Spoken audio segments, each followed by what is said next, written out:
voice every day to the world and to your heart. Open up your eyes and let your spirit start. Say yes to the dreams you hold inside. Let your soul be your guide. In today's complex mortgage world, finding the right direction can be challenging. That's where Lighthouse Advisors comes in. With over 25 years of experience, we provide fractional leadership and executive oversight, guiding companies through transitions, growth, and innovation. From IMBs to brokers to credit unions to tech firms, our team of seasoned professionals is here to shine a light on solutions, ensuring your business thrives in every environment. At Lighthouse Advisors, we don't just guide, we empower. Together, let's create a ripple of success across the industry. Email us today at laura@lighthouseadvisors.com. Thank you for joining us today for another episode of Wednesday Wisdom. Today, we are in for a special treat because we are joined by the incredible Zabrina Suero. She is the Director of Operations at Weemlo. Zabrina, thank you so much for joining us. And, each week we are joined by incredible mortgage and real estate professionals that share a little bit of their insights with us around wisdom that they have accumulated and how that has impacted their lives. So we like to kick it off with our very first question, which is, what is a piece of advice that you read or you heard or someone shared with you that has really impacted you? And how are you applying that in your life now? Well, first of all, thank you so much, Laura, for having me. I'm so excited. I love that you have this podcast. I'll share a little bit, later in our conversation of my goals, but the best piece of advice that I've gotten is you are where you're supposed to be, right? Everything that's for you will reach you. And I think that's hard for some of us because we have these goals in our minds and we might think, I'm not qualified enough for them, I'm not ready for it, or I'm so far from it, right? We're afraid that we'll never reach our dreams or we're living someone else's dream. But it really, the reality is that we're always planted where we're supposed to be. And if it's challenging, it's supposed to teach us something, right? To become the person that we need to be to get to where we are. I also believe I'm a person of faith. So when you have a vision in your mind, something in your heart, I believe God puts it there for you. It's part of your purpose. You just have to trust the process, trust the path. And the path is not linear. All of us want it to be like linear upward, but sometimes it swivels, sometimes it curves, but all of it is part of the process and the purpose for your life. So, I think I'm embracing that a lot right now because I'm in a new space where I'm navigating new waters career-wise and motherhood, my personal life. And sometimes we don't understand, why it's all happening, but I've learned to trust that it's for a reason and that I am capable and it's part of my journey. Wow, so profound, Sabrina. And I don't think any of us in the moment can understand why things happen, right? We sit there and we question and we say, but wait a minute, I did all of this the way it was supposed to. How come the outcome wasn't what I expected? But so many times, to your point, in the future, you can look back and you go, oh, now it's so clear. That wasn't supposed to happen in that moment because I hadn't learned this yet, or I hadn't met this person yet, or this particular thing was only a temporary thing. Yes. It was only to get me to the bigger thing that was on the other side, right? But during the day to day, it's hard to see that. Like none of us can actually see it in the moment. And you said something about trusting it and having faith. And faith is not just a, a religious term. Having faith in just the outcome of you have to keep doing the reps, right? We have to keep doing our work. We still have to keep learning. We still have to be putting in the time. We still have to be continuing to do it, even when you don't see the progress, right? Even when you don't. So what a great piece of wisdom to share. And what a great reminder, because every one of us on earth, we want things to move faster. We want everything to kind of be crystal clear to show us, oh, of course, I understand. But you really can't understand until you look backwards. That's when you see it. That's when it becomes obvious, right?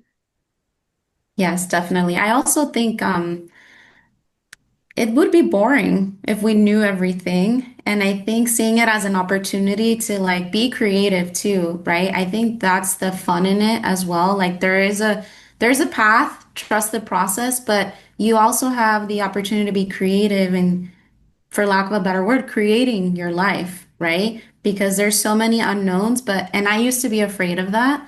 I'm someone that I'm more introverted. I like to do things by the book. And as I've grown and I've surrounded myself with other amazing women like yourself, I've learned that I can color outside the lines. I can, have ideas and take risk, and it's going to be okay. And it's paid off, for the most part, because it's given me more opportunities that I probably would have shielded myself from. And I use the word shielded because that's how we usually think. We're protecting ourselves from a bad experience or, being embarrassed or things like that. So I think that's worth mentioning too. Like, the unknown of it can be seen as a positive because it could push you to just be creative and experience new things. So you said another brilliant thing there. You said that we're given this life, right? And none of us know what's going to happen within it. But yet we play a major part in what direction it goes. Yes. And the joy of experiencing every single day is that you are directing it, right? Like when they say like your life is a movie or your life is a story, right? In each chapter, you're writing. We actually get to be part of creating that. But sometimes, and this is where we have to be careful as just humans, sometimes we get very comfortable in, okay, I know the routine. This is easy. I keep doing the same thing over and over again. And okay, this is okay. And that's fine. There's nothing wrong with that. Every day you don't have to be jumping out of airplanes or, or doing, I'm not driving the there car yet, Laura. fast. I'm not there yet. Believe me, that's not my mode of or even when I say yes to things, it wouldn't be that. That wouldn't be one of them. But every time that I did something that was like, hey, what's the worst thing that could happen, right? What's the worst possible thing? Someone says no, right? Is that the worst thing? Someone says, no, you're not ready for that yet. Or no, we're going to go in a different direction. Okay, no problem. Just know that I'm here if at any time that you need me or any time that you think I could be of value. There is nothing wrong with someone saying, not right now, because that's what a no is. A no is not right now. Doesn't mean no forever. And it's okay. But to your point, a lot of times we shield ourselves from being fearful of, I'm not worthy, I'm not good enough, I'm not the right person, I don't look sound or have the credential. But all of that that's the fun of that unknown, of being able to say, hey, just want you to know I'm over here. Doesn't mean that is your opportunity or isn't, but at least you are participating in your story. Now, Zabrina, like you've heard this so many times. The worst thing that could happen to someone when we're very old and it's our time is up on this earth. The worst thing to ever have is your regret. That's like literally that is like such a motivator for me. Cause me and my husband have this conversation all the time that I say, I gotta tell you, I don't have any regrets. Like I literally live my life in, nope, if I want to try it, I want to do it. I'm just going to Mhm. do it because why not? Right. And I think that's kind of what you're saying Yeah. is don't live in that regret, whatever that is, right? Whether it's personal or professional. And so let me ask you, how did you Okay. switch from this guarded to now you're being open-minded to say, hey, what's the worst thing that can happen? Let's go for it. How did you switch that? Well, I have a mentor and she's been on your podcast too. I don't know if I can name her. Sure, of course, yes. Well, Let's give a shout out. Chelsea Ballack, she's been my mentor for like 5 years, also a friend. Her and I have opposite personalities where she's a big risk taker and I'm more, I need to calculate all the methods and all the things. And I think it created a great balance, for when we work together, but she really did just push me. She would just sign me up for things. She would tell me, hey, you're going to do this, you're going to do that. And I want to give myself credit that I showed up and did it. But in the beginning, it was hard because I just felt like, well, I'm not like Chelsea. I'm not like whatever I thought was supposed to be the person. And so that sometimes held me back, or sometimes you try to do it like the person, right? And it doesn't come out as authentic to you. So I went through that in the beginning, but she pushed me. And so I think that was like a major you know, um, catalyst for my growth. But then also I just showed up and did it. And like you said, I was like, what's the worst that can happen? The worst thing that could happen, not to be morbid, is like you die or something. And I did not die. It's not. I was able to see like, oh, I did it. And I was embraced and I was actually complimented on this and that. And whatever I needed to get better with, I took a note of it and I took it to my next opportunity. But that's something I've learned. I just say yes to most things, just to give myself the opportunity. And I learned that I gain more confidence and more competence by doing things. Sometimes we stay too much in the planning phase, or thinking phase, and we really don't grow until we do it, right? Because you were saying, even if someone tells you no, not right now, or we take it as rejection. But even that interaction of you asking for something or auditioning for something or putting yourself out there, that's already practice towards where you want to be. And so I think I shifted my mindset with that. But as I did things, I don't think you'll have that mindset until you actually do it and get over that fear. That is exactly right. And you can't, what I've always learned about saying yes to things and getting out of that comfort zone is that so many times our brains jump ahead. So Mhm. like no, in a normal situation, we're like, and I'm just going to use an example of like speaking at a conference or speaking Mhm. somewhere, right? Going on stage. So many times people go, okay, I'm going to speak on the stage. And then your mind goes all the way into this future of now I'm this public speaker and I'm this. It doesn't No. have to be that way. No. Just take step one, enjoy Mhm. step one, learn from step one, gain that confidence and that experience, and heck, maybe you will go all the way from stage step one to 100. That would be great, but it doesn't have to be because Mhm. you still gained the experience. You still went through all of that to be able to apply that into your current role, be able to Mhm. apply that with your customers and your clients. And you learn how to gain confidence and be able to learn little tips about how to be well spoken, right? So you don't have to go from 1 to 100. Just enjoy that experience, Mhm. learn from it, and apply it to how you are going about your normal self because you're evolving and changing all the time. That's the beauty of life is that Mhm. we're different today than we were yesterday. That's the beauty. All Yes. right. So now I want to go into leadership. So Okay. Sabrina, I know you're in leadership. I know you have a team. I know you're growing your team. And I'd love to hear, what do you think one of the most important traits of a leader is and why?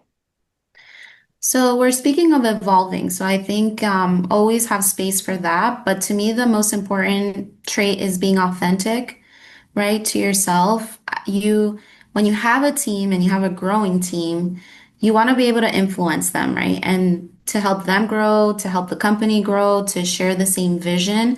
And I think when you're not authentic, people can sense that right away. And it's hard to create connections for the most part. And kind of gain that loyalty, not just to you, but to the company or into the vision, whatever it is, your brand, organization, you know, a company like ours, but having authenticity when I'm having one-on-ones, when I'm, sharing about a new project that we want to do, or if I'm sharing bad news, like all those things, I think if I stay true to myself and how I deliver them, and I don't try to, again, compare myself to another leader or how would this leader do it, because it's going to come across as inauthentic. So making sure that the authenticity is there, you're not comparing yourself, you're learning through, right? The things that you're going through. So evolving, making sure that you're learning what works for you, not necessarily doing what another leader does. I think inspiration is great, but again, I feel like a lot of the people that you work with are going to smell if you're not being true to yourself or you're not doing something in an authentic, truthful way. So I think that's important. Part of that is also admitting when you make mistakes, right? So knowing that you're not perfect, not making other people think that you're perfect, and leveraging other people's skills, right? Being authentic to you is also knowing what's not for you anymore, what's something that you can delegate and pass on, what's something that maybe you have proficiency in it, but you have a team member that's an expert at it. How do you make space for them to really shine and not feel threatened by it, right? Because if you're staying authentic to your skills and your strengths, you want to focus on that and let the other team members shine in their own way. So I've learned that a lot more, during the past 6 months, I will say, as my team has grown. Oh, such great advice. And you know what? When we're early in our leadership career, sometimes we think we might look at someone that has been a leader for so long. And at first, there is a little bit of mirroring, right? Where you're Mhm. like, well, that person's really successful and that person looks like a great leader. So I'm going to mirror, some of the way they do it. Now, that's Mhm. okay. It's okay to take some things that you think is a great style to your point, but it's very important, as you said, to take that and apply it to how you communicate and how Mhm. you want to connect with your team. Because to your point, your team can pick up on that, right? They can pick up on, is that truly your heart and soul and how you are? And that connection and that trust, that Mhm. is such a beautiful thing. A team that has each other's back, that understands you're in it, doesn't mean every day is rainbows and sunshine. We all know that there are ups and downs, and sometimes you have to deliver difficult, communication. But when that level of trust and authenticity is there, it makes it all the easier to have those conversations. I love that. Love that. Okay, Sabrina, my favorite question. Okay, this is my magic wand question where I like to say, listen, as we mentioned the word faith before, I'm someone that I am very much believe in when we have thoughts and ideas and goals and dreams and all of that, when we voice it and we kind of plant it out into the world, it is the first step in sowing that seed of something forming in the future. So I Mhm. believe that we should share our moonshots, our ideas of if I had no limitations and I could accomplish something that is close to my heart. I'd love to know, Sabrina, what would that be? Yeah, I didn't know about this term until, you just said that. Moonshot. I love it. Um, I think mine, as I'm thinking about it now, I mentioned podcasts earlier, when we first started. That's an interest of mine too. I love listening to them, and I've always thought, well, it'd be cool to have one. But now I'm thinking like expanding on that. I think Okay. sometimes we start with one thing and don't realize how much more we can do with it. In my mind, I'm thinking having like a place where it's a community for women and young girls. And it's almost like a resource center, but it has like studio space for podcasts. Or if you want to take dance classes, has dance classes, or we can connect you with mentors or, even moms that need resources for certain things. I'm really into fitness as well. So having a component of that, I think right now we go to different places for all of these things, but it would be cool if we had, how young kids have like a YMCA or Yeah. like but we don't have that as adults sometimes, unless you're like, you're in a private club Yeah. sometimes and it's not attainable. But that's just something that's been on my mind, lately. And it just came to my mind too now, I like love that. expanding on certain ideas because I don't think we're just meant for one avenue. I think we could do many things, especially as women. So I think that would be my moonshot, doing everything, but making it almost like community based so that people of all walks of life can have access to certain resources and be able to progress individually or, in their career. Yeah, I'm blown away sometimes that when I go to, I'm just going to use the example of like the hair salon or the nail salon, Hmm. right? And that's like a place outside of the mortgage business where I'm generally speaking to mostly women, right? In that particular environment. And it's always fascinating to me because the conversations that I have with them, they kind of can't imagine the mortgage industry, right? Like when we speak about what Yeah. we do and what our roles are and kind of all the things that happen within mortgage and real estate, Hmm. it kind of like blows their mind to where they're like, oh my goodness, I can't even imagine what that's Hmm. like. And as you're speaking, right, like I'm envisioning, like in my mind, I can almost envision what you just described. And I thought to myself, wouldn't it be amazing to be able to bring all these women together and learn from each other, right? Hmm. The woman that's the computer scientist and the woman that's like the physicist, and then it's the woman that works at the grocery store and the woman that's the fitness instructor. And Hmm. then the stay-at-home mom that's at home all day with a couple of toddlers, right? What Yes. her day is like, right? But having all those women coming together to be able to see a peek into all the different lives, but yet come together in one community, right? I mean, that's a beautiful thing. That really is because we learn from each and every person in their different respective worlds that they come together in. Yes. So I will just say that, we put that out to the world of whenever it's the right timing in your life, right? Because that's how we Hmm. started this, that will appear as it shall. All Thank right. you. Sabrina, thank you so much for joining us. Please give a shout out of tell people about Wemlo and how they can learn more and all of that so that they know more about what you do. Yes, of course. So Wemlo is a third-party processing company. If you want to reach me directly, you can email me at Zabrina, that's with a Z, at wemlo.io, or you can visit our website, wemlo.io, and it shows everything that we do, all the states we service, and all the processing services we offer. Thank you so much, Awesome. Laura. Pleasure. Keep shining brightly, my friend. Thank you.